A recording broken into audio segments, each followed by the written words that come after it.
Today we come almost to the end of the letter to the Hebrews, the epistle reading from the daily lectionary for the last few weeks. And with today's reading, we find a seeming hodgepodge of topics with apparently very little to connect them together. It is mostly a set of admonitions from the writer to the congregation for how to conduct themselves as members of the Christian community. If there is a unifying theme, it is a call to holiness as a distinct element of the church. We don't need to read the whole thing to get a flavor of the whole. A few well-chosen verses will do nicely. Hello, I'm Stuart Baskin, pastor of First Presbyterian Church of Tyler, Texas, and this is your daily devotional for Monday, February 5th, 2024. The end of the letter to the Hebrews contains some fairly common admonitions for the church. It begins, "Let mutual love continue," which certainly echoes Paul's admonition in Romans 12, where he says, "Let love be genuine." It is a reminder that the beating heart of Christian faith is love for one another within the community, as well as a more universal love for all people.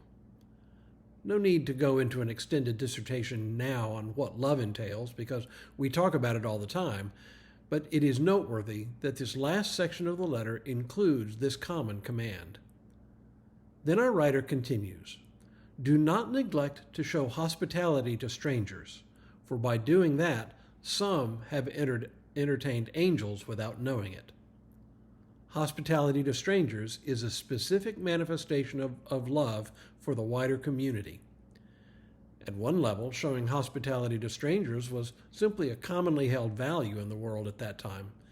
In the absence of chain hotels and roadside restaurants, it was important for people to receive strangers into their homes and offer food and a place to stay during the nighttime hours for safety. But there is an added dimension to it in the Christian community. It is a witness to the love, grace, and welcome of God. In fact, it reflects the words of Jesus concerning the separation of sheep from the goats that Matthew records, where he says, "Then the king will say to those at his right hand, 'Come, you that are blessed by my Father, inherit the kingdom prepared for you from the foundation of the world. For I was hungry, and you gave me food. I was thirsty, and you gave me something to drink. I was a stranger, and you welcomed me. I was naked, and you gave me clothing. I was sick, and you took care of me. I was in prison, and you visited me.' Then the righteous will answer him, 'Lord, when was it that we saw you hungry and gave you food, or thirsty and gave you something to drink? And when was it that we saw you a stranger and welcomed you, or naked and gave you clothing?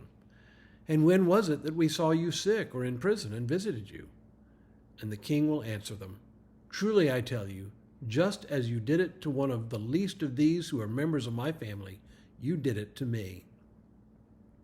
To extend welcome to a stranger is to extend welcome to Christ himself, or perhaps even an angel in disguise.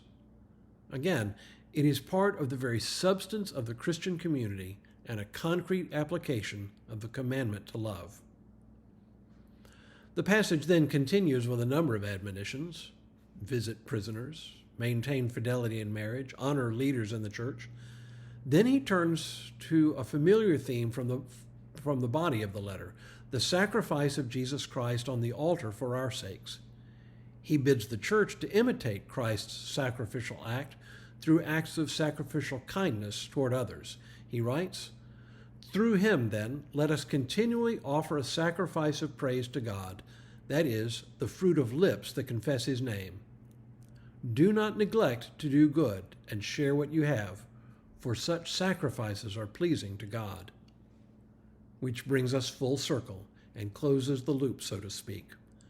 Christ has performed one final sacrifice on the altar of God for our salvation. We, in turn, instead of continuing to offer sacrifices on an altar made with human hands, are now to offer our own lives as offerings to God through acts of self-sacrifice for others. It is a powerful image and calls the church to a radical new way of life, a life not lived for ourselves, but for others, imitating the one who gave his life for others. Tomorrow, we come to the very end of the letter, but not before a powerful proclamation of the resurrection.